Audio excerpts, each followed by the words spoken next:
So this desire to be a vet then? Yeah. As long as you can remember?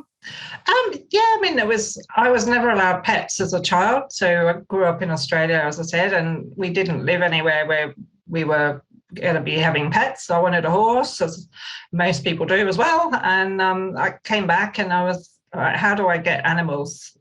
My parents were just like, don't need animals. They hadn't grown up with animals themselves. And so I persuaded my mum to let me have a guinea pig. And my sister had to have a guinea pig, and I made sure one was male and one was female. And so we ended up with 13 guinea pigs, and we kept them all. And I was very happy because I had more animals. But yeah, we didn't actually get a cat until I think it was something like 1994. I'd been in practice for 2 or 3 years.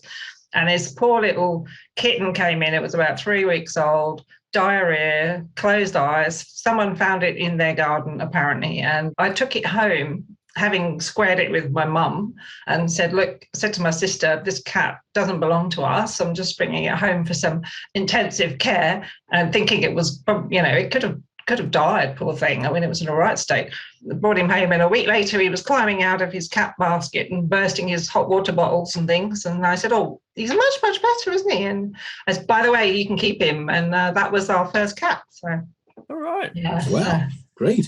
Brilliant stuff. And I still don't have a dog. I'm still waiting to get. I was just about to say, so when did it progress then?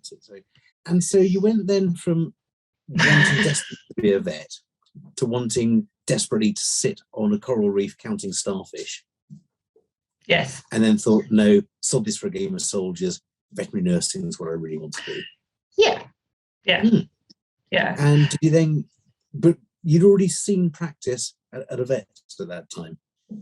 Yes, by the time I decided to be a vet nurse, I'd actually persuaded my local surgery to let me go one Saturday morning when I was about 14, and I nagged this poor chap absolutely blind, and he said, oh, for God's sake, all right, you can come from like 9 till 12, and off I went.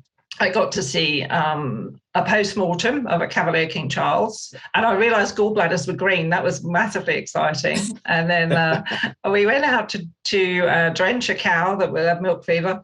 I can't remember what else I saw that morning, but it was just the best 3 hours ever. And then when I was 16, I went off to work experience. And as I said, I spent the whole summer there, and that was mixed practice. So I was out on horse visits and in the cars and doing just all sorts, counting 100 prednisolone tablets and putting them in a little envelope, as you had to do in those days. Well, that's what we used to get the work experience kids to do then, isn't it? Here's some cytotoxic drugs. Go and count them. Absolutely, yeah. Making up foot dressings for cows' feet and all sorts of stuff. Yeah. Those were the days. Didn't have drugs in those days, did we? No health and safety, certainly. Yeah, that's right. So that was it then, really. And I couldn't stay away, and that's what did it, really.